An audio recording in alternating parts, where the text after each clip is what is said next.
नमस्कार, times now नव भारत देख रहे हैं आप और आपके साथ मैं हूं दीपिका यादव। सुबह के 7 बज चुके हैं। टाइम्स नाउ नव भारत के खास बुलेटिन हेलो नव भारत में आप सभी का बहुत स्वागत है। नमस्कार, मैं हूं आपके साथ राजीव ढोंडिया। तो बुलेटिन में सबसे पहले अब आपको दिखाते हैं देश और दुनिया की तमाम बड़ी खबरें।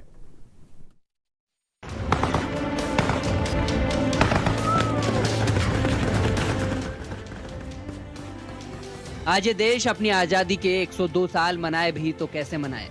स्वतंत्रता दिवस से पहले झंडा फहराने गए शख्स पर गोली चल गई। पूरा का पूरा देश तो इसलिए परेशान है कि आखिर उनका राष्ट्रीय ध्वज है क्या। हरे और लाल रंग का एक फ्लैग जो 4 दिन पहले तक शान से पूरे देश में लहराता था। एक वो झंडा जो तालिबानियों ने एक एक कर पूरे अफगानिस्तान में चस्पा कर दिया है। अफगान नागरिक आजादी का जश्न भी मनाए तो कैसे मनाए। हर चौक चौराहे पर मौत का सामान लेकर आतंकी जो खड़े हैं और जब जिसे चाहे गोलियों से भून दिया जा रहा है। जलालाबाद में अफगानिस्तान का नेशनल फ्लैग लेकर लोग सड़कों पर उतरे और तालिबान के झंडे का विरोध किया। यहाँ एक चौराहे पर लोगों ने अफगानिस्तान का राष्ट्रीय ध्वज फहराया, लेकिन आतंकियों को ये रास नहीं आया और अपने ही मुल्क में अपने हक की लड़ाई लड़ रहे 3 लोगों को मौत की नींद सुला दी। वहीं फायरिंग में 6 लोग बुरी तरह घायल हो गए। ये तस्वीर बताती है कि मुल्क पर राज करने और दिलों पर राज करने में कितना फर्क होता है। ये तालिबान को समझना होगा।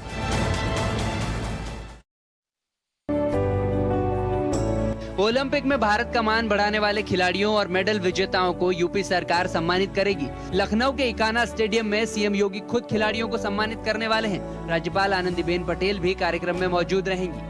आज यूपी सरकार मिशन युवा लॉन्च करेगी। इसके तहत जिले में खेल और खिलाड़ियों के विकास पर जोर होगा। खिलाड़ियों पर योगी सरकार करीब 42 करोड़ रुपए पुरस्कार राशि के तौर पर बांटेगी।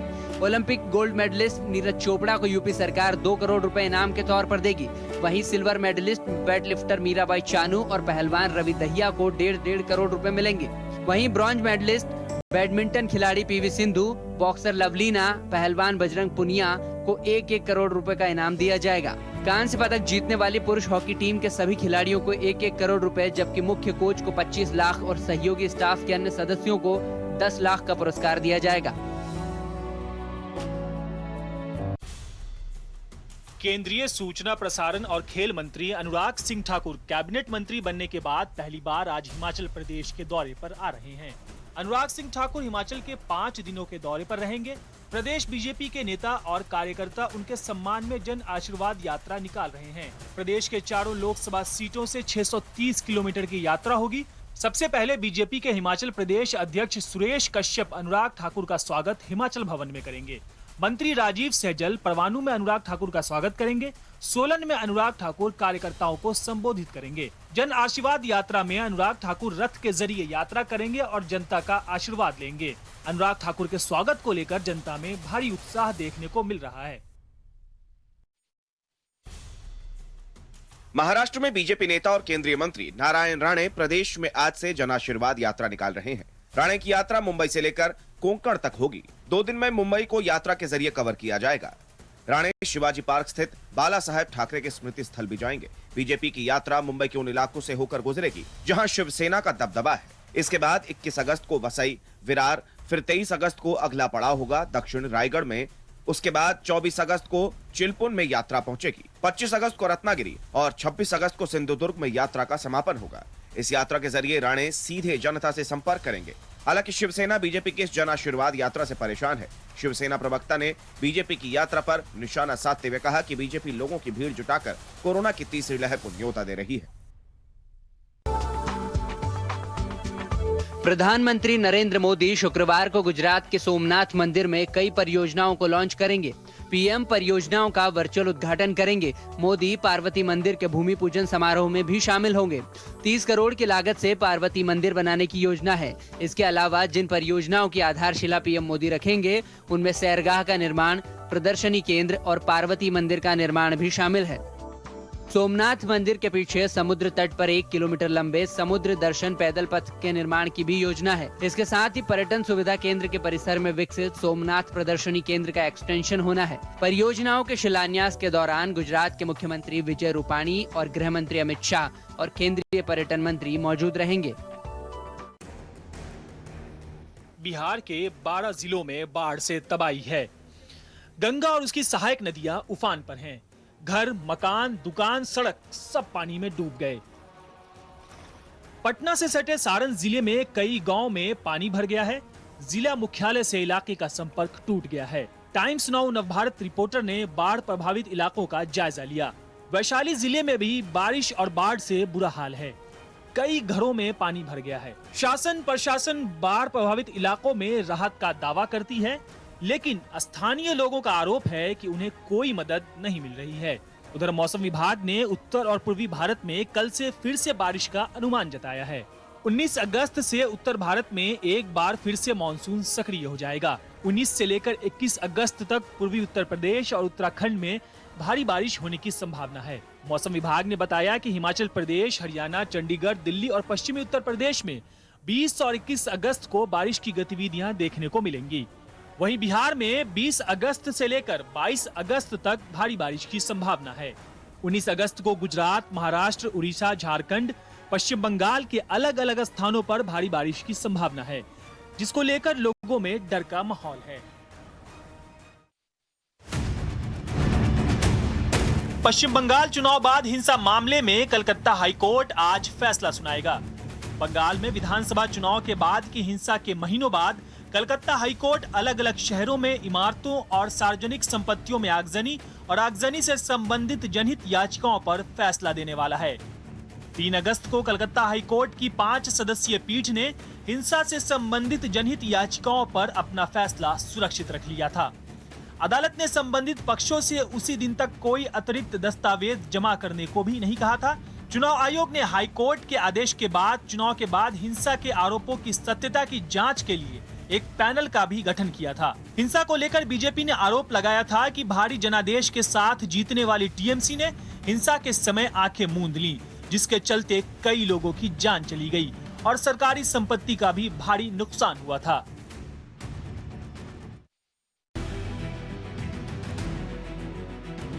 मुंबई में एक बार फिर से कोरोना वैक्सीन की किल्लत है। टीके की कमी की वजह से बीएमसी ने 2 दिन टीकाकरण पर ब्रेक लगा दिया है। सभी सेंटरों पर सूचना लगाया गया है कि अब वैक्सीनेशन शनिवार को ही हो पाएगा। मेयर किशोरी पेडनेकर से जब इसको लेकर सवाल किया गया तो उन्होंने कहा कि केंद्र सरकार राज्य को टीका भेजती है और मुंबई में स्टॉक खत्म होने का कारण है कि केंद्र से जरूरत के मुताबिक टीके नहीं भेजे जा रहे हैं। एक तरफ टीके की किल्लत है तो दूसरी तरफ सिर्फ दोनों डोज लगवा चुके लोगों को ही लोकल ट्रेन में सफर करने की अनुमति दी जा रही है। ऐसे में लोगों को परेशानियों का सामना करना पड़ रहा है।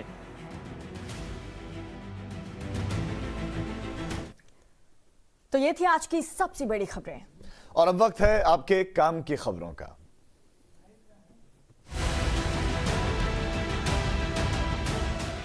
खाने के तेल की कीमतों को काबू करने के लिए केंद्र सरकार ने बड़ा ऐलान किया है।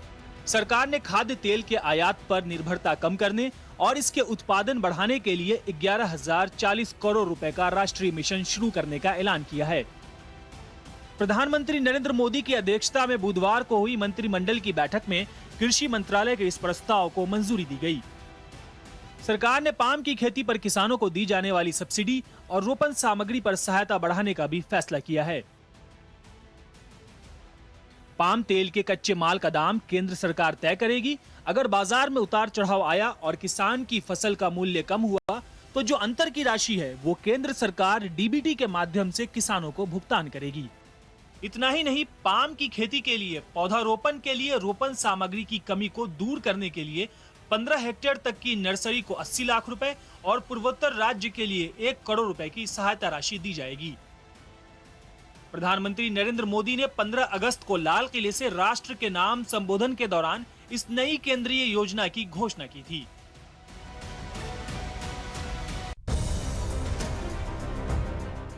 आज से देश के कई शहरों में बैंक बंद रहेंगे। इस हफ्ते बैंकों में आज से 23 अगस्त तक लगातार 5 दिन की छुट्टी रहेगी। हालांकि ये ध्यान रहे कि बैंकों की ये छुट्टियां एक ही समय में सभी राज्यों के लिए लागू नहीं होंगी। हर राज्य में अलग अलग दिन छुट्टी रहने वाली है। कुछ राज्यों में स्थानीय जरूरत के मुताबिक भी अवकाश रहेंगे। आज मुहर्रम की वजह से कई राज्यों में बैंक बंद रहेंगे। कल ओणम की छुट्टी और 21 अगस्त को थिरुवोणम की छुट्टी रहेगी। 22 अगस्त को रविवार होने के चलते पूरे देश भर में बैंक बंद रहेंगे। इसी तरह 23 अगस्त को श्री नारायण गुरु जयंती के मौके पर कई शहरों में बैंक बंद रहेंगे। इस तरह लगातार 5 दिन तक बैंकों में कहीं न कहीं हॉलिडे रहने वाला है। रिजर्व बैंक की लिस्ट के मुताबिक पूरे देश के अलग अलग इलाकों के लिए अगस्त महीने में कुल 15 दिन बैंकों की छुट्टी है। हालांकि इसमें कई क्षेत्रीय हॉलिडे भी हैं, यानी किसी खास दिन हो सकता है कि बैंक एक राज्य में बंद रहें तो दूसरे राज्य में खुले रहें। इसीलिए आपको बैंक में किसी भी काम के लिए अगर जाना है तो पहले पता कर लें कि आपके शहर में बैंक बंद रहेंगे या चालू।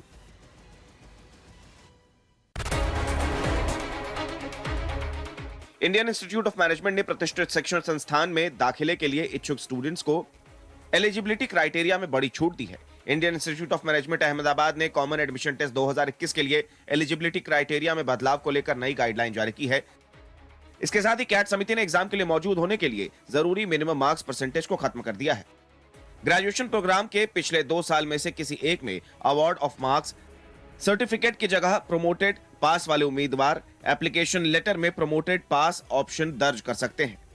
यह ऑप्शन उम्मीदवार को कैट 2021 के आवेदन पत्र को पूरा करने और जमा करने की इजाजत देगा। यह एलिजिबिलिटी छूट उन आखिरी साल के छात्रों पर भी लागू होगा जिन्हें अवार्ड ऑफ मार्क्स सर्टिफिकेट मिलता है।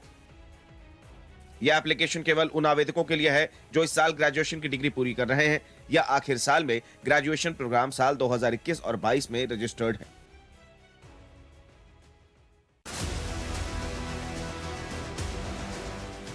मेघालय टीचर एलिजिबिलिटी टेस्ट 2021 के लिए आवेदन करने की आज आखिरी तारीख है। टीचर एलिजिबिलिटी टेस्ट के लिए रजिस्ट्रेशन 9 अगस्त से शुरू हुआ था। जो उम्मीदवार इस परीक्षा के लिए अभी तक आवेदन नहीं कर पाए हैं वो टीईटी की आधिकारिक वेबसाइट megaeducation.gov.in पर जाकर अप्लाई कर सकते हैं। एग्जाम राज्य में 28 अगस्त को आयोजित की जाएगी। मेघालय टीईटी 2021 चयन प्रक्रिया में पेपर 1 और पेपर 2 शामिल हैं। एग्जाम ऑफलाइन मोड में आयोजित किया जाएगा जो 2 घंटे 30 मिनट का होगा। एग्जाम अंग्रेजी में होगा। तो अगर आपने अभी तक मेघालय टीचर एलिजिबिलिटी टेस्ट 2021 के लिए आवेदन नहीं किया है तो आज आपके पास आखिरी मौका है।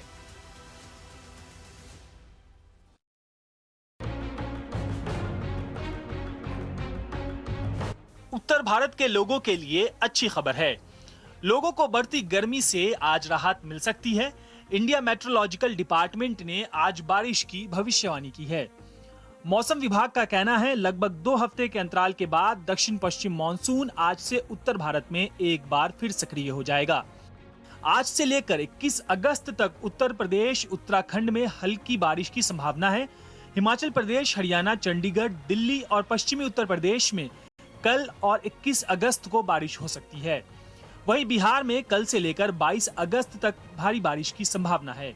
बीते कुछ दिनों से देश के एक बड़े हिस्से में ब्रेक मानसून का फेज आ गया था, लेकिन बंगाल की खाड़ी में बने निम्न दबाव के क्षेत्र के कारण एक बार फिर से दक्षिण पश्चिम मानसून सक्रिय हो रहा है और उत्तर भारत, उत्तर पश्चिम भारत, मध्य भारत और मराठवाड़ा जैसे इलाकों में बारिश की गतिविधियों में बढ़ोतरी हो रही है। तो आपके काम की खबरें आपने जानी और अब बड़ी खबर का रुख करेंगे। जम्मू कश्मीर में घुसपैठ की साजिश नाकाम की गई। एलओसी के पास से पकड़े गए 3 पाकिस्तानी घुसपैठिए। तो इस वक्त की बड़ी खबर आपको बता रहे, पुंछ के घूलपुर सेक्टर से ये गिरफ्तारी हुई है। सेना के अधिकारी पूछताछ भी कर रहे हैं उन आरोपियों से। सीमा पार से भारत में घुसने की फिराक में थे ये शख्स।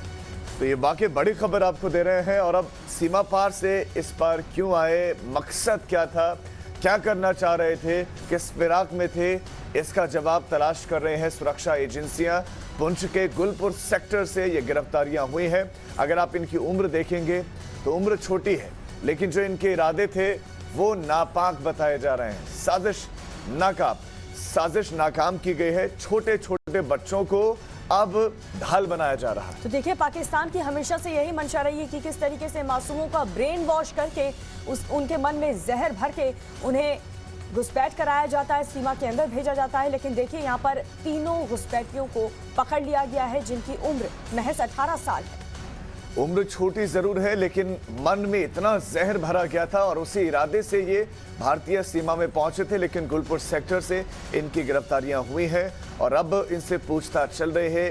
ये बताएंगे कि किसने जहर इनके दिमाग में भरा, क्या करने के लिए आए थे। और अब प्रयास ये भी होता आतंकवादियों का, क्योंकि बच्चों पर किसी को शक नहीं होता और इसी से बचने के लिए बच्चों को हथियार बना रहे हैं आतंकी। और चलिए इस बीच एक और बड़ी खबर आपको बता दें, कुलगाम में सेना पर आतंकी हमला हुआ है। सीआरपीएफ और एसओजी की पार्टी पर यह फायरिंग हुई। हमले के बाद से आतंकी फरार हो गए हैं, ये इस वक्त की बड़ी खबर है। आतंकवादियों को पकड़ने के लिए सर्च ऑपरेशन जारी है। सीआरपीएफ और एसओजी की पार्टी पर फायरिंग हुई है। तो देखिए किस तरीके से हमले के बाद से ये आतंकी वहां से मौके से फरार हो गए, क्योंकि इनको पता है अगर कि वहां रुकते तो किस तरीके से हमारी सेना उनको मुंह तोड़ जवाब देती। कुलगाम की ये पूरी घटना आपको बता रहे हैं, जहां पर सेना पर आतंकियों ने हमला कर दिया है। सीआरपीएफ और एसओजी की ये पार्टी जिस पर फायरिंग की गई है। तो जम्मू कश्मीर में मकसद आतंकवादियों का, पाकिस्तान का, कि वहां पर माहौल सही ना हो, वहां पर जो विकास के कार्य हो रहे हैं, वो तमाम जो दूसरी चीजें हो रही हैं, जिससे कश्मीरी नागरिक, कश्मीरी युवा प्रसन्न है और उनका जो विश्वास है और ज्यादा बढ़ गया है। यही आतंकवादी नहीं चाहते हैं और यही वजह है कि ये घटनाएं बढ़ गए हैं। तो देखिए मौके से जितने भी आतंकवादी थे वो वहां से फरार हैं, लेकिन पूरे इलाके में सर्च ऑपरेशन चल रहा है। उन आतंकियों को ढूंढने की कोशिश लगातार की जा रही है। और एक और बड़ी खबर, तालिबान के हाथ नहीं लगेगा अफगानिस्तान का खजाना। आईएमएफ ने अफगानिस्तान के सारे फंड फ्रीज कर दिए। जी हाँ, इस वक्त की बड़ी खबर, सरकार पर क्लैरिटी नहीं होने की वजह से ये फैसला लिया गया है कि सरकार पर क्लैरिटी नहीं है, इस वजह से तालिबान किसी भी सरकारी रकम को इस्तेमाल नहीं कर पाएगा। तालिबान के हाथ पर अफगानिस्तान का खजाना नहीं लगेगा। तालिबान के हाथ बांध दिए गए हैं। आईएमएफ ने सारे के सारे फंड फ्रीज कर दिए हैं और जब तक क्लैरिटी नहीं होगी वहां की सरकार में कौन है, तब तक आईएमएफ ये फंड रिलीज नहीं कर सकता। किसी को अधिकार नहीं कि वो ये फंड जो है निकाल सके। तो अफगानिस्तान का जो खजाना है वो तालिबान के हाथ नहीं लगेगा। तो भले ही सरकारी दफ्तरों में तालिबान ने कब्जा कर लिया हो, लेकिन जो सरकारी खजाना है अफगानिस्तान का, उस पर कब्जा नहीं कर पाएंगे। और इस बीच एक और बड़ी खबर आपको बता दें, आज दिल्ली दौरे पर हैं मुख्यमंत्री योगी आदित्यनाथ। रात करीब 8 बजे उत्तर प्रदेश सदन पहुंचेंगे सीएम। तो मुख्यमंत्री योगी आदित्यनाथ का दिल्ली का दौरा, और जब मुख्यमंत्री दिल्ली आते हैं तो दौरा बहुत महत्वपूर्ण हो जाता है। यहाँ कई बड़े नेताओं से मुलाकात करने का उनका कार्यक्रम बताया जा रहा है। चुनावों से पहले दिल्ली में मुख्यमंत्री योगी आदित्यनाथ मंथन करेंगे और दिलचस्प ये भी होगा देखना कि किन किन केंद्रीय मंत्रियों से मुलाकात करते हैं। बिल्कुल, और देखिए किस तरीके से यहाँ पर आप तस्वीरों में देख सकते हैं। हालांकि बड़े नेताओं के साथ मुख्यमंत्री योगी आदित्यनाथ की आज दिल्ली में मुलाकात होगी, क्योंकि लगातार बीजेपी प्रयास कर रही है और तैयारी शुरू कर चुकी है, क्योंकि अगले साल विधानसभा चुनाव होने हैं उत्तर प्रदेश में और इसी को लेकर के पार्टी लगातार मंथन कर रही है।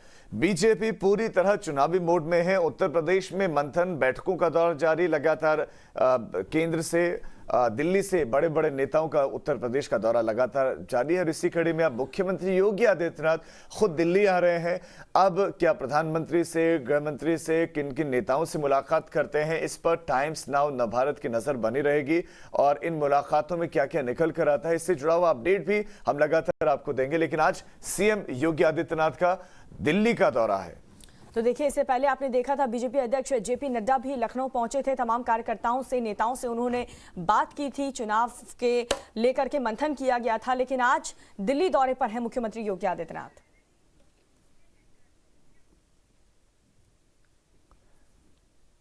आज भी मोदी के नए मंत्रियों की जन आशीर्वाद यात्रा, और आज हिमाचल प्रदेश में यात्रा निकाली जाएगी। यात्रा निकालेंगे अनुराग ठाकुर। तो देखिए, आज हिमाचल में यात्रा निकालेंगे अनुराग ठाकुर। नारायण राणे की मुंबई में आशीर्वाद यात्रा, बाला साहेब ठाकरे के स्मृति स्थल भी जाएंगे राणे। शिवसेना के गढ़ से ये राणे का काफिला निकलेगा। बहुत दिलचस्प, बहुत महत्वपूर्ण हो गया है। जन आशीर्वाद यात्रा के जरिए जनता का आशीर्वाद चाहती है बीजेपी। लेकिन इस बीच में बड़ी खबर आपको दे दें कि शिवसेना के गढ़ में नारायण राणे जाने वाले हैं और आशीर्वाद किसका लेंगे? वो आशीर्वाद लेंगे बाला साहेब ठाकरे का। शिवसेना इस वक्त सरकार में है और बीजेपी ले रही है बाला साहेब ठाकरे से आशीर्वाद। तो हिमाचल प्रदेश जाने वाले केंद्रीय मंत्री बनने के बाद अनुराग ठाकुर, और वो भी यात्रा निकालेंगे और भव्य स्वागत की तैयारियां बताया जा रहा है कि की गई हैं। जन आशीर्वाद यात्रा निकाली जा रही है। उत्तर प्रदेश में भी सांसदों ने, मध्य प्रदेश की बात करें तो सांसदों ने यात्रा निकाली थी। और इसी खबर से जुड़ी हुई और भी अपडेट्स हैं। दीपिका के पास चलते हैं। दीपिका, क्या अपडेट्स हैं? बिल्कुल, अपडेट आपको बता दें, नारायण राणे पहले तो आज जन आशीर्वाद यात्रा निकालेंगे, उसको लेकर के ताजा अपडेट क्या है ये देखिए। जन आशीर्वाद अनुराग ठाकुर लेंगे और हिमाचल प्रदेश में यात्रा निकालेंगे अनुराग ठाकुर। और इसके अलावा अगर बात करें तो देखिए भारतीय जनता पार्टी ने किस तरीके से जन आशीर्वाद यात्रा निकाला है। उसके बाद हिमाचल प्रदेश में सुबह 9:30 बजे हिमाचल भवन में स्वागत होगा अनुराग ठाकुर का। जब से वो केंद्रीय मंत्री बने हैं ये पहला हिमाचल दौरा है उनका। और दोपहर 11 बजे ओल्ड बस स्टैंड भी पहुंचेगी ये यात्रा। तो देखिए जन आशीर्वाद यात्रा भारतीय जनता पार्टी की तरफ से जन जन तक पहुंचने का, जन जन के आशीर्वाद के लिए जन आशीर्वाद यात्रा 12 बजे धर्मपुर भी पहुंचेगी। तो ये पूरा रूट हम एक तरीके से आपको बता रहे हैं कि जन आशीर्वाद यात्रा का रूट क्या होगा। और उसके बाद दोपहर 2:15 बजे यहां पर सर्किट हाउस सोलन भी पहुंचेंगे अनुराग ठाकुर और उनकी जन आशीर्वाद यात्रा। शाम 3:15 की अगर बात करें तो यहां पर कंडा घाट जाएंगे केंद्रीय मंत्री अनुराग ठाकुर। और इसके बाद के कार्यक्रम के बारे में अगर बात करें तो शाम 4 बजे मुख्य बाजार शोघी पहुंचेगी ये यात्रा। तो देखिए पूरी तरीके से जन आशीर्वाद यात्रा अनुराग ठाकुर की हमने आपको विस्तार से बता दिया। तो देखिए किस तरीके से भारतीय जनता पार्टी लगातार जन आशीर्वाद यात्रा को आगे बढ़ाती हुई नजर आ रही है। और आज केंद्रीय मंत्री अनुराग ठाकुर इस यात्रा को लेकर के हिमाचल प्रदेश पहुंचेंगे। और अब खबरों में आगे बढ़ते हैं। रुक करेंगे मुंबई का। मुंबई में आज और कल के दिन वैक्सीनेशन नहीं होगा। जी हाँ, सरकारी और बीएमसी के वैक्सीन सेंटर बंद रहेंगे। महाराष्ट्र में वैक्सीन की किल्लत के चलते ये फैसला लिया गया। 2 दिन के बाद अब 21 अगस्त से एक बार फिर से वैक्सीन लगाई जाएगी। लेकिन फिलहाल अगर आप ये सोच रहे हैं कि आपकी वैक्सीन की तारीख आ गई है और आप सेंटर्स में जाएंगे और वैक्सीन लग जाएगी, तो ऐसा नहीं है। 2 दिन तक आपको मुंबई में वैक्सीन नहीं लग पाएगी क्योंकि वैक्सीन सेंटर्स बंद रहने वाले हैं और वैक्सीन की किल्लत है। और देखिए मुंबई के कई ऐसे वैक्सीनेशन सेंटर जहां पर पहले भी वैक्सीन की कमी रही है और लोगों को वापस घर पर लौटना पड़ा कई घंटों तक इंतजार के बाद। और आज भी देखिए ये खबर मिल रही है कि 2 दिन तक मुंबई के कई ऐसे वैक्सीनेशन सेंटर हैं जो पूरी तरह से बंद रहेंगे। वजह यह बताई जा रही है कि वैक्सीन वहां पर नहीं है।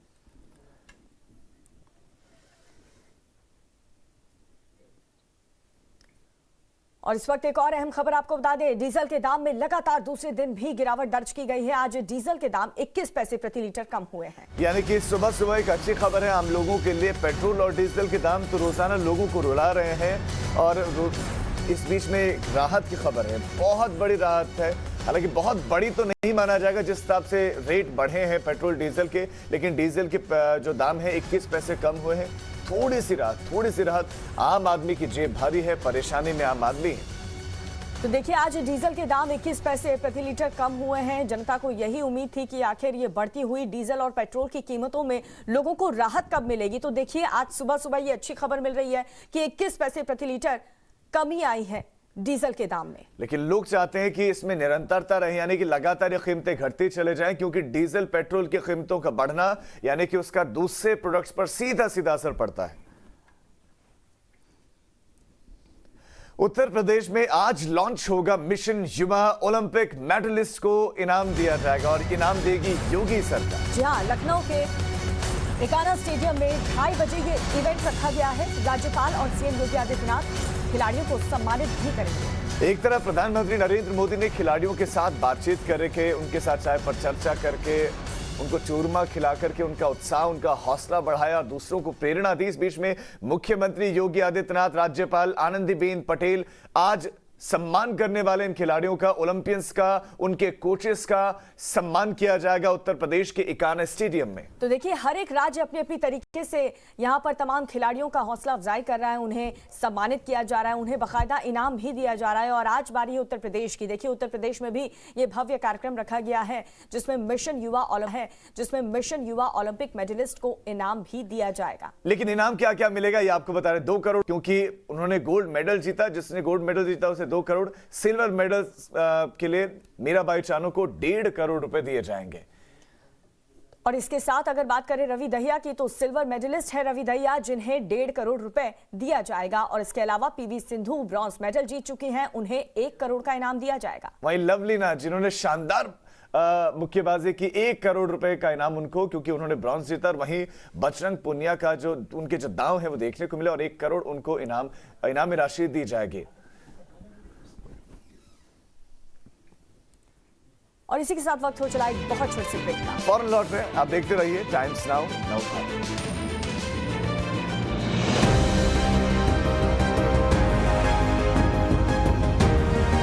और चलिए इस वक्त की बड़ी खबर आपको बता दें, लुधियाना में प्लास्टिक फैक्ट्री में भयानक आग लग गई है। फायर ब्रिगेड की 5 गाड़ियां मौके पर मौजूद हैं जो आग को बुझाने में लगी हुई हैं। देखिए लुधियाना के फील्डगंज इलाके की ये पूरी घटना बताई जा रही है, जहां पर एक प्लास्टिक की फैक्ट्री में आग लग गई है, जिस वजह से आग काफी तेजी से फैल रही है। बड़ी खबर इस वक्त आपको दे रहे हैं, लुधियाना से प्लास्टिक फैक्ट्री में आग लग गई है। किन कारणों से आग लगी है, नुकसान कितना हुआ है, जान माल का नुकसान कितना हुआ है, अभी सब स्पष्ट नहीं है, लेकिन जो तस्वीरें आई हैं वो आपको दिखा रहे हैं। तस्वीर में आप इस फैक्ट्री से निकलते हुए धुएं के गुबार को देखिए और आप अंदाजा लगा सकते हैं कि बाहर उठता हुआ धुआं दर्शाता है कि भीतर कितनी प्रचंड ज्वालाएं चल रही हैं। और ये तस्वीर देखिए, यहाँ पर मशक्कत की जा रही है कि जल्द से जल्द यहाँ पर आग पर काबू पा लिया जाए। ये देखिए फील्ड इलाका है लुधियाना का, जहाँ पर ये आग लगी है और आग का कहर जरा आप देखिए, धुआं हर तरफ आपको उठता हुआ नजर आएगा। फायर ब्रिगेड की 5 गाड़ियां मौके पर मौजूद हैं, इससे आप अंदाजा लगा सकते हैं कि कितनी प्रचंड आग वहां पर लगी हुई है।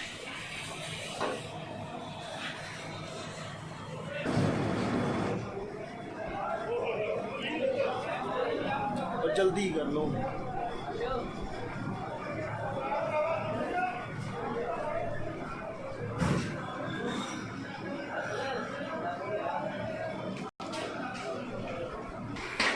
तो धमाकों के साथ वहां पर आग लगी हुई है और आग को बुझाने के प्रयास जारी हैं। बिल्कुल, यहाँ पर प्लास्टिक का सामान रखा हुआ था और इसीलिए यहाँ पर आग बुझाने में काफी मशक्कत फायर फाइटर्स को लग रही है, लेकिन देखिए आग कितनी भयानक इस पूरे इलाके में लग चुकी है। आग अपना दायरा लगातार बढ़ाती जा रही है और इस बात की संभावना है, अब वहां पर मौजूद लोग भी यही अटकलें लगा रहे हैं कि भीतर जो सामान होगा सब जल चुका है।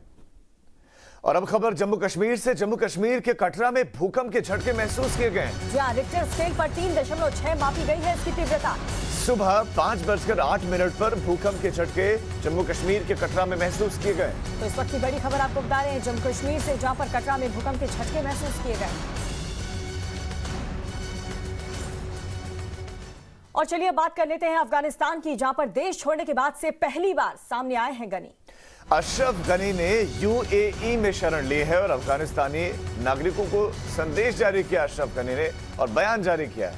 उन्होंने कहा कि अगर मैं देश नहीं छोड़ता तो वहां पर कत्लेआम हो जाता, वहां पर तबाही आ जाती, त्रासदी मच जाती, सिर्फ एक जोड़ी कपड़े में मैं निकला हूं वहां से। अशरफ गनी पर आरोप कि जिस फ्लाइट से वो आए हैं उसमें वो कैश लेकर गए हैं, बहुत सारा कैश लेकर गए हैं। और गनी तो तालिबान के डर से यूएई भाग गए, लेकिन उपराष्ट्रपति अब्दुल्ला सालेह ने तालिबान से टक्कर लेने का इरादा कर लिया है। जी हाँ, वही मुल्ला बरादर क्या करेगा, इस पर पूरी दुनिया की नजर टिकी हुई है। जरा इस रिपोर्ट को देखिए।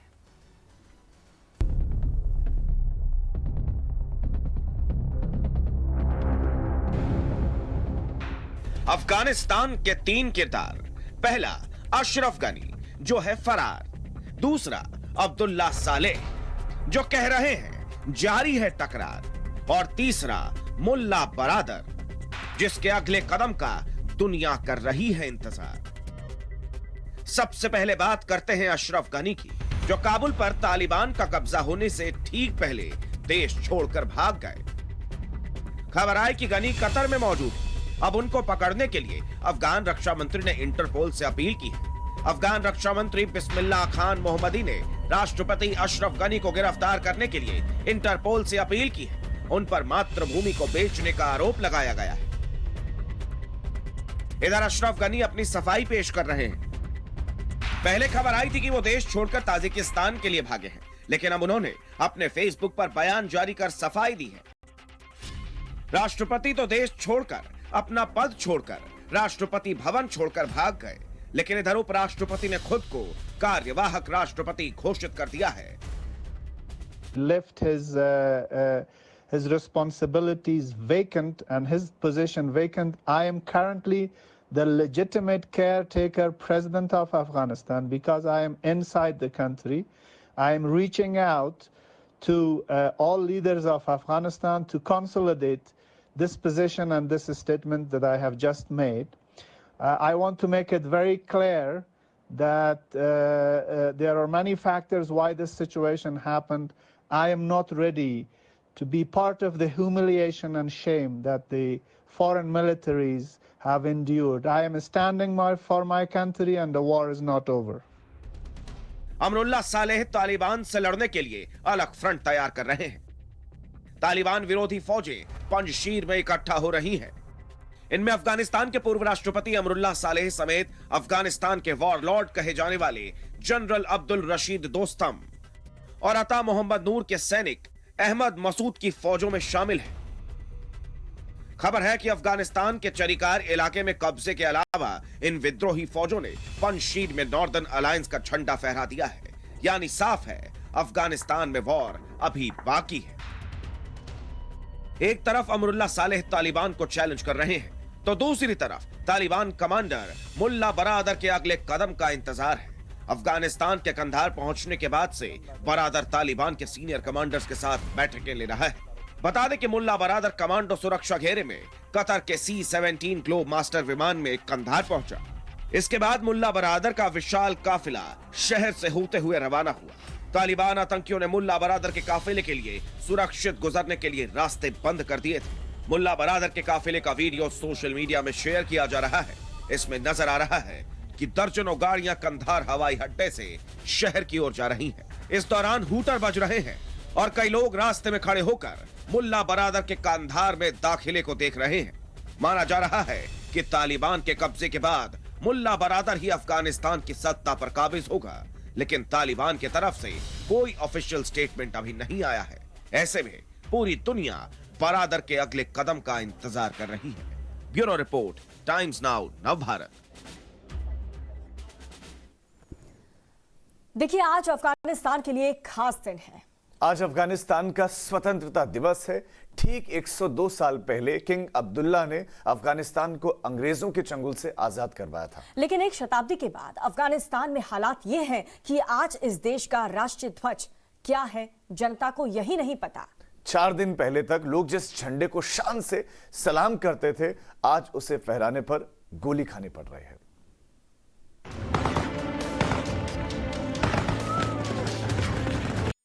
ये एक आजाद मुल्क की तस्वीर है।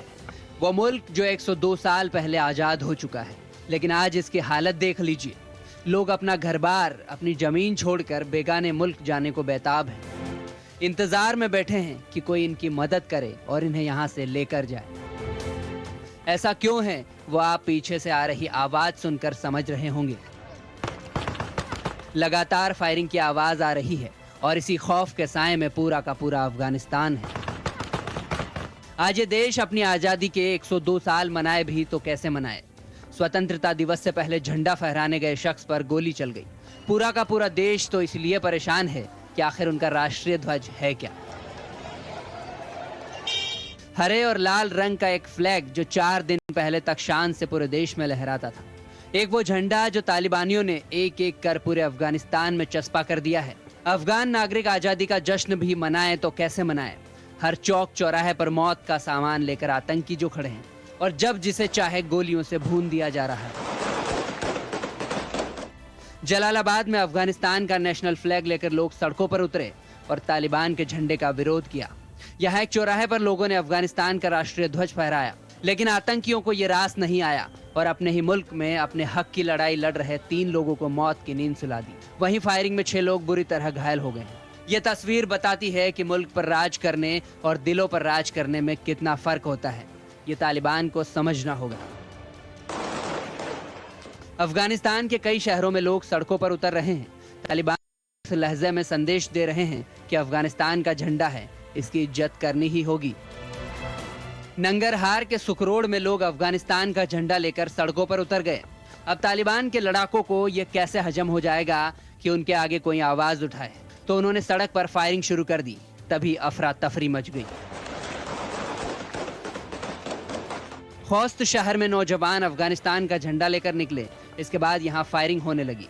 तालिबान लड़ाके ये सब देखकर भड़क गए, हवा में फायरिंग करने लगे, लेकिन उनकी बंदूकों का शोर अफगानिस्तान के युवाओं को डरा नहीं पाया। अफगानिस्तान में सिर्फ नेशनल फ्लैग पर ही कंफ्यूजन नहीं है, बल्कि देश का नाम क्या है लोगों को ये तक नहीं पता। तालिबान ने ऐलान कर दिया है कि अफगानिस्तान का नाम इस्लामिक अमीरात ऑफ अफगानिस्तान है। ऐसे में अफगान नागरिक समझ नहीं पा रहे हैं कि उनके मुल्क पर राज कौन कर रहा है। ऐसे में सवाल यही उठता है कि क्या अफगानिस्तान वाकई आजाद है। Bureau report, times now, Navbharat. और अब वक्त हो चला एक बहुत छोटे से ब्रेक में। आप बने रहिए टाइम्स नाउ नवभारत के साथ।